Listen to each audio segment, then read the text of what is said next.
Something else I've found useful, if you're running a bigger inverter, whether it's 300 watt or 500 watt or even 1200 watt or etc., they tend to draw more power. So a lot of things I've found, like for instance camping, you don't need that much power. I have this 120 watt one. Again, I took the cigarette lighter adapter off. It's really not good for high power. It gets very hot. You plug this in here.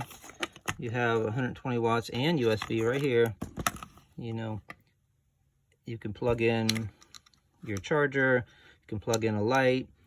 You can run a small fan for camping. You can run electric blanket, the small one, not the more advanced ones. And again, you have a very small portable system, not charging, but you know, if you have this battery out, it can certainly last a long time if you're not putting a lot of load on it. It's not really for an RV or van life, etc. But you know, if you're just throwing this in your car, going to the beach or going to the mountains, it really works well. Thanks for watching. Bye.